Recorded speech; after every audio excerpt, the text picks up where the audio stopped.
The degree of a person's ignorance will determine his or her place in the world.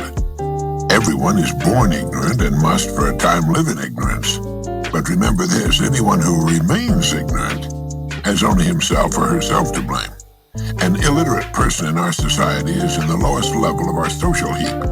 And from that starting point, think once again of society as that pyramid with a broad base gradually rising to a high point. We know that the great majority of people are to be found in the bottom large layers of this pyramid. The higher you go, the smaller the layers. At the very peak of the pyramid, you'll find the world's most brilliant people. We may not have the native equipment to reach the topmost pinnacle, perhaps, although we certainly might. But we do control where we will live between the very top and the very bottom. We can most assuredly get into the top 5%, let's say the top 5 layers of the pyramid. And from here we can live well and successfully all the days of our lives. It isn't that we want to be over anyone, it's just having the ambition and good sense to not settle for anything less, to want to live the best we can. Remember, the higher you climb on a pyramid, the farther you can see, the fresher the air, and the less crowded it becomes. Another rewarding thing about climbing is that as we climb, we help most of those associated with us to climb too. One of the most important ladders leading to the top is knowledge. The more we know, the higher we can move. But where does a person begin? No one person can know everything. In fact, our store of knowledge is growing far too fast for anyone to keep up with it. It's like walking into the Library of Congress with its millions of volumes and trying to decide which single book to read first, knowing that even if you lived 1,000 years, you couldn't read them all.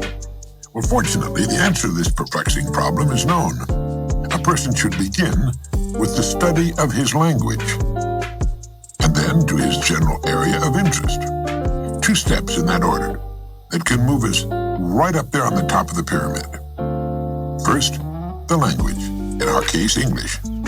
Not enough people realize that it's our ability to use our language which will determine our place on the social pyramid, and which will also control, to a great extent, the amount of money we will earn during our lives.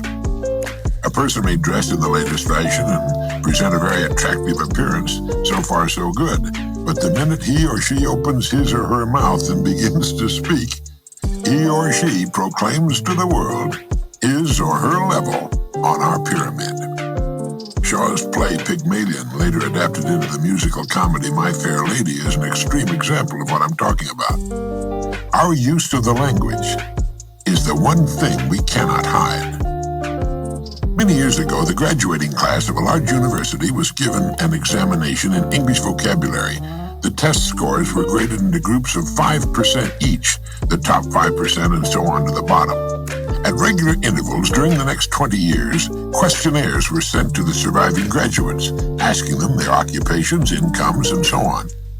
Without a single exception, those who scored highest on the vocabulary test were in the top income group, while those who scored lowest were in the lowest income group. Reader's Digest published an article by Blake Clark entitled "Words Can Work Wonders for You." In it, he wrote, "Tests of more than 350,000 persons from all walks of life show that more often than any other measurable characteristic, knowledge of the exact meanings of a large number of words accompanies outstanding success." End of quote.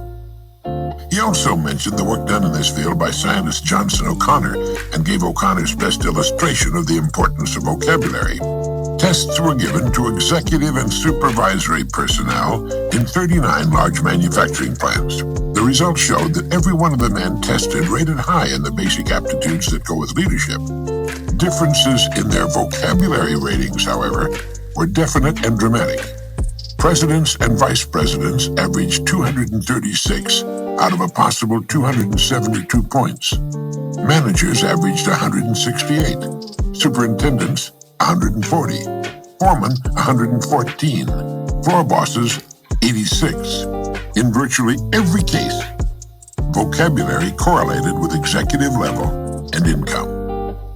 Children with the best vocabularies get the best grades in school. A salesman in his 50s who was in the bottom 5% in vocabulary worked himself into the top 45% and is now vice president of his firm. An encouraging fact to keep in mind, Clark went on to say, is that when we master one word, we find that we've added several others. It's as if the new one is a nucleus of thought around which whirl numerous related ideas that we now come to understand.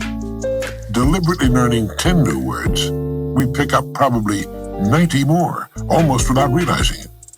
You see, understanding our language is the key to studying and learning everything else. Literally millions of people are being held back in life simply because they've never taken the time to learn their own language. Let's face it, from the earliest times, the favored class of people has always been the educated class.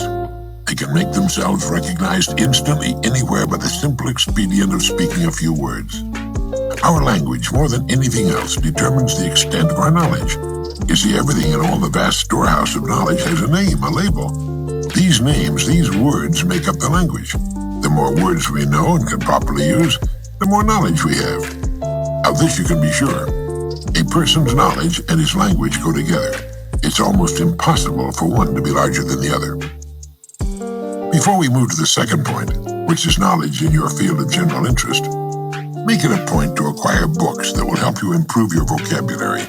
You'll find them valuable additions to your library and an enormous help in your career. In addition to vocabulary, effective English usage is important. This entails learning the parts of speech, what they mean, how they should be used to construct sentences. This too is a reflection of your present knowledge. Right now, mentally rate yourself on your use of the language. Would you say your rating would be excellent, good, fair, or poor? If you rated yourself excellent, you're in the top 1/10 of 1% of the population. If you said good, you're definitely in the top 5%. If you rated yourself fair, get a good book on English at your bookstore and study it. And if you rated yourself as poor, take a home study or night course in English. Many excellent courses are available. Impress on your youngsters the importance of knowing their language, the importance of speech. More people speak English now than any other language on the planet, with the possible exception of Chinese. English literature, from Chaucer to Eliot, from Shakespeare to Hemingway, is the richest and most extensive on earth. So when you're studying English, you're studying one of the world's greatest and most interesting subjects. If you think you don't have time to study, listen to what Louis Shores has to say about this. He said, each of us must find his own 15-minute period each day for reading. It's better if it's regular. The only requirement is the will to read. With it, you can find 15 minutes no matter how busy the day. That means you'll read half a book a week, 2 books a month, 20 a year, and 1,000 in a reading lifetime. It's an easy way to become well-read, and it takes just 15 minutes a day. Now let's get to our second area of study, our general interest.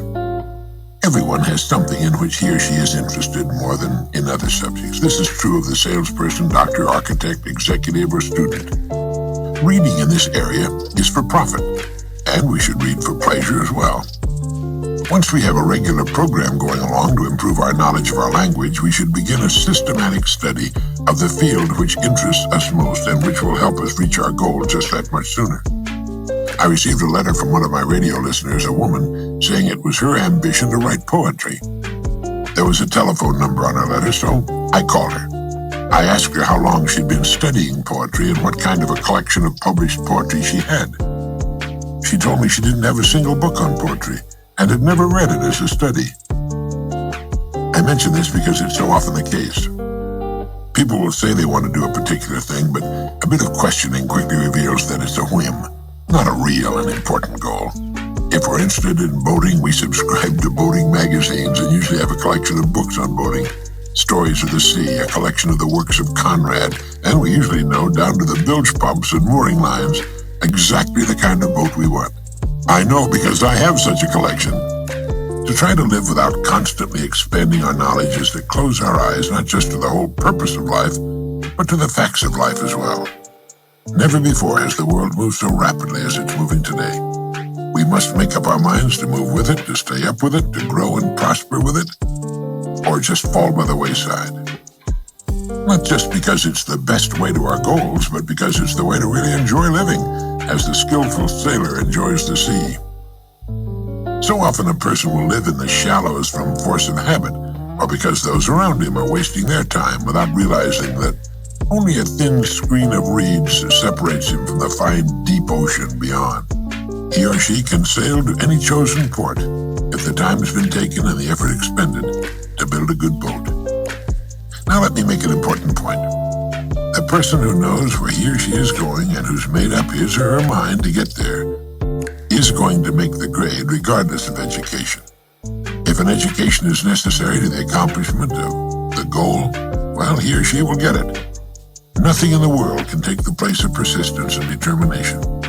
I think it's important to succeed in every department of our lives, and becoming well-educated is one of the most vital. What good is a large material success if a person has remained too ignorant to enjoy it or to administer it? Now let's recap. Knowledge is power. The more our knowledge, the more power we can exercise over our lives and our futures. Think of human society as a pyramid composed of layers beginning with the broad base and narrowing to a pinnacle at the top. Pick the place on the pyramid you're going to shoot for and start climbing. Since there's far too much knowledge for any one person to assimilate, where can we start? First, with our language, and next, with our general area of interest. Two subjects which can keep us growing and interested for the rest of our lives. Remember that our language is the one thing we cannot hide except by silence. Let's bring it up to the point where it can do the job for us we want it to do. To a surprising extent, our ability to use our language and the extent of our vocabulary will determine our income and our future. Use our excellent cassette programs in vocabulary building, and spend at least 15 minutes every day reading something, not only interesting, but calculated to stretch your mind a little more. Remember that a mind stretched by a new idea can never again return to its original dimensions. It's estimated that the average person adds only 5 new words a year to his or her vocabulary. That's not nearly enough for this day and age. We should add that many a week. Many popular magazines publish features which will help you in this area. And finally, realize that graduating from school is just the beginning, the commencement of our days and years of learning. For with wisdom will come kindness and patience, love, understanding, and success as a person. It's never too late to begin.